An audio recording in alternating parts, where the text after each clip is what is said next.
मुकेश सहनी को लेकर आज होगा दिल्ली में फैसला। बिहार में हो सकता है मंत्रिमंडल का विस्तार।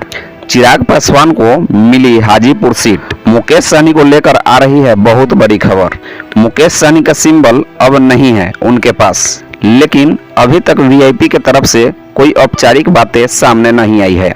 मुकेश सहनी की पार्टी वीआईपी अगर एनडीए के साथ गठबंधन करती है तो कमल छाप चुनाव चिन्ह पर लड़ना होगा चुनाव।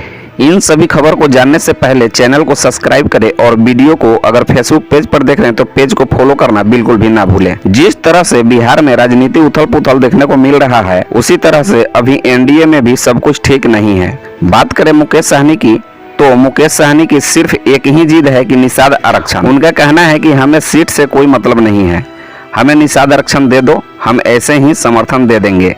आप सभी जानते हैं कि वीआईपी पार्टी का चुनाव चिन्ह नाव छाप था, वह अब बीएसपी पार्टी को मिल गई है। चुनाव ठीक सामने है और मुकेश सहनी के साथ हुआ बहुत बड़ा खेला, लेकिन अभी तक मुकेश सहनी अपने समर्थकों को यह नहीं बता पाए कि आखिर उनके सिंबल के साथ क्या हुआ। आखिर एनडीए के साथ चुनाव लड़ते हैं तो उनके पास चुनाव चिन्ह तो है नहीं और एनडीए मुकेश सहनी को छोड़ना नहीं चाहती, यानी मुकेश सहनी एनडीए के पीछे हाथ धोकर पड़े हैं। इसलिए बीजेपी कभी नहीं चाहेगी कि मुकेश सहनी हमसे दूर रहें। पूरी कोशिश करने में लगी है एनडीए कि मुकेश सहनी को हम सेट कर लें। अब बात रही चुनाव चिन्ह का, तो आप समझ सकते हैं कि जिस पार्टी के पास चुनाव चिन्ह नहीं है वह चुनाव कैसे लड़ सकता है। इसके पीछे किसका साजिश है? अगर मुकेश सहनी की पार्टी चुनाव लड़ती है तो उनको अब एनडीए के सिंबल यानी कमल छाप से चुनाव लड़ना होगा। हालांकि मुकेश सहनी अंदर ही अंदर यह सेट करने में लगे हैं कि सिंबल किसी तरह से वापस मिल जाए।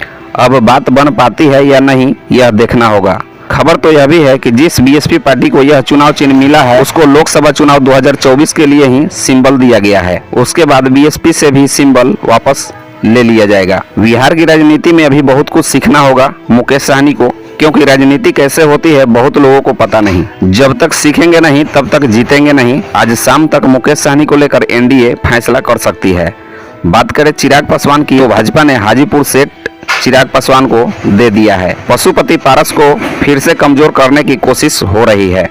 आज पशुपति पारस कर सकते हैं बैठक, सीएम नीतीश कुमार कर सकते हैं आज मंत्रिमंडल का विस्तार, लेकिन इस पर भी अभी पेच फंसा हुआ है। नीतीश कुमार इस पर फैसला लेते हैं वह देखने वाला होगा।